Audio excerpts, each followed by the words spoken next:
President Zelensky pointed out the weapons Ukraine needs to turn the tide of the war with Russia.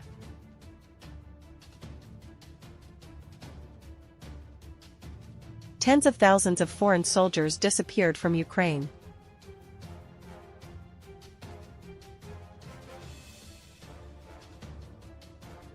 The assassination of Prime Minister Fico exposed serious political divisions in Slovakia.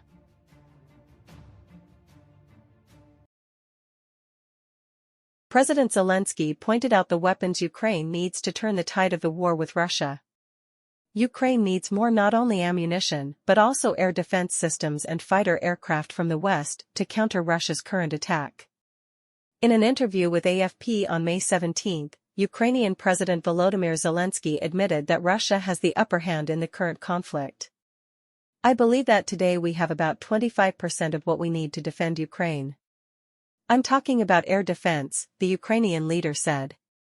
He added, "In terms of fighter aircraft, Kyiv needs from 120 to 130 modern aircraft so that Russia does not have air superiority. In total, we need an F-16 squadron in the number I am talking about, to have parity with Russia." During a visit to Kyiv earlier this week, U.S. Secretary of State Antony Blinken said Washington is intensely focused on finding and transferring Patriot and other air defense systems to Ukraine. Mr. Zelensky told the U.S. diplomat that his army needed 2 Patriot complexes to protect the Kharkov region alone, where Russian forces have been attacking strongly recently. At the end of March, former Russian Defense Minister Sergei Shoigu said that Russia had destroyed at least 5 Ukrainian Patriot complexes since the beginning of the year. Currently, Ukraine is said to possess at least 3 Patriot complexes. Last month, Germany promised to provide Kyiv with another of these complexes. Tens of thousands of foreign soldiers disappeared from Ukraine. The number of Foreign Legion soldiers of the armed forces of Ukraine is shockingly reduced from 20,000 at the beginning to only 3,000 today. The American portal Business Insider reported that the Foreign Corps of the Armed Forces of Ukraine, also known as the International Legion, is literally disintegrating before our eyes. The losses of the Lucky Warriors in terms of percentage seem very large compared to the soldiers of this country. According to the announcement, from the original 20,000 fighters, the Ukrainian International Legion now has less than 3,000 people left. By mid-March this year, according to official data published by the Ministry of Defense of the Russian Federation, nearly 6,000 foreign fighters on the Ukrainian side were destroyed. Apparently, the statistics of the Russian Ministry of Defense include confirmed losses, i.e. those who can be identified, but many others whose identities cannot be determined, come from where? That's not to mention the gunmen who left the country or fled to Russia.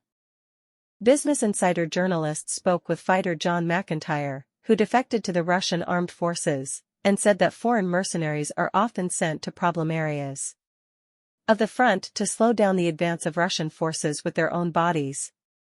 In addition, the gunmen often call themselves wild geese and sometimes lucky fighters who came to Ukraine to make money, complaining about payment problems and the incompetence of the ministry. Command. Being often deployed as sentries or cannon fodder on the front lines, combined with the negatives of wages, incompetent commanders, corruption and suicide missions, drove most soldiers-minded mercenaries are all fleeing Ukraine. The publication quotes a mercenary who fled to Russia as saying that the fighters in the Ukrainian International Legion who survived the battles understand what they are facing, so some are returning their homeland, while others went to Russia. The assassination of Prime Minister Fico exposed serious political divisions in Slovakia. The shooting of Prime Minister Fico not only raised concerns about violence, but also exposed serious political divisions in Slovakia. Slovak Interior Minister Matas Sutaji-Stok said on May 16 that 71-year-old suspect Juraj Sincila, who shot at least 4 bullets at Prime Minister Robert Fico on May 15, carried out the assassination for political motives. Minister Stok described Sincila as a lone wolf who was not affiliated with any political group, but had strong anti-government views and had participated in many opposition protests. During interrogation, the suspect declared opposition to a number of Fico policies, such as threats to stop aid to Ukraine, restrictions on press freedom and moves to dissolve the special prosecutor's office in charge of investigating corruption.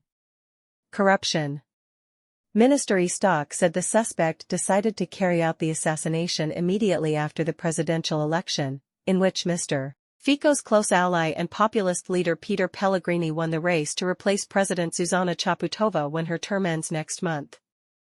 Mr. Fico, who served as Slovakia's prime minister in the 2006 to 2010 and 2012 to 2018 terms, returned to power last year, after a campaign that deepened rifts over the Ukraine conflict and immigration in Slovak society.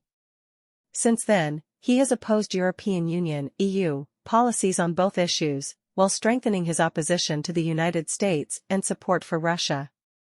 There is an unprecedented level of polarization in this country. I have never seen anything like it, said Daniel Milo, a former Slovak government official in charge of monitoring disinformation.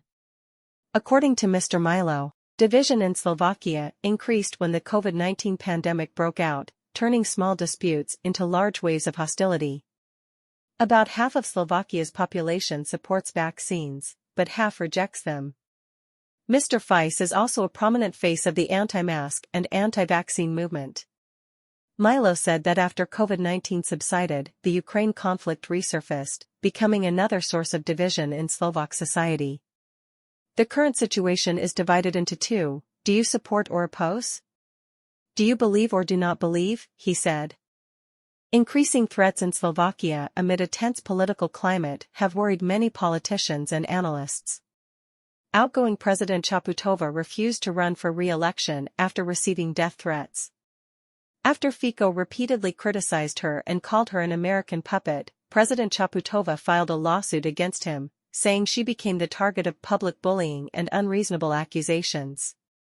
A social democrat who rose to prominence in the 1990s, Mr. Fico turned to the right after Europe's immigration crisis in 2015, joining Hungarian Prime Minister Viktor Orbán in taking a foreign policy stance today.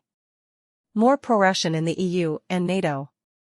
Mr. Fico resigned in 2018, before the end of his third term, after many large protests sparked by the murder of a reporter specializing in reporting on corruption allegations, Jan Kuciak and his fiancée. Unlike Orbán, Prime Minister Fico has tried to avoid outright conflict with the EU or the US, quietly supporting consensus positions within the EU and NATO on some issues, but voicing opposition on others.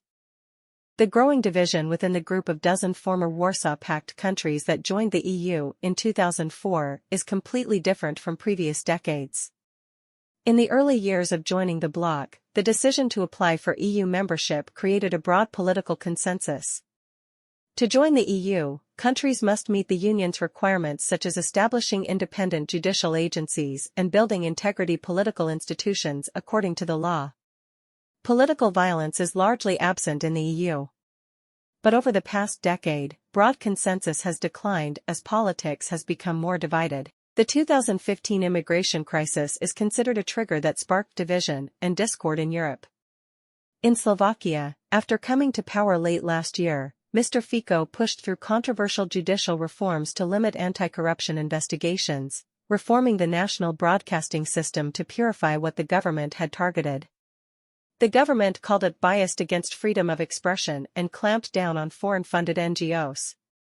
He also opposes military aid to Ukraine, LGBTQ rights, and strengthening the EU, but supports increasingly closer relations with Russia. This has caused deep controversy and conflict in Slovak society. The country has undergone many years of political reform following the EU model. We are on the threshold of civil war. The assassination of the Prime Minister is proof of that. Many of you are spreading hatred and it has turned into a storm, Minister Istok said. Senior officials in Mr. Fico's ruling Smer party accused freelance journalists and opposition politicians of motivating the suspect to open fire, but did not present any evidence. Luboš Blaha, the party's vice president, said the opposition and free media had put the Prime Minister in danger by spreading too much hatred. Rudolf Huliak, a government ally of the far-right Slovak National Party, said radicals and journalists were both responsible for the Prime Minister's shooting.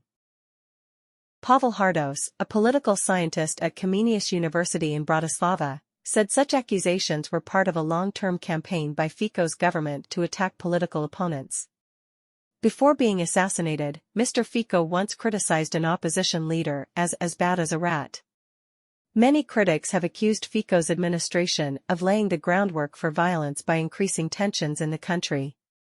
Jana Solivarska, a resident of the town of Banská Štiavnica, did not seem too surprised when Prime Minister Fico was shot, because Slovakia is currently a seriously divided country and can motivate extremists to take extreme actions.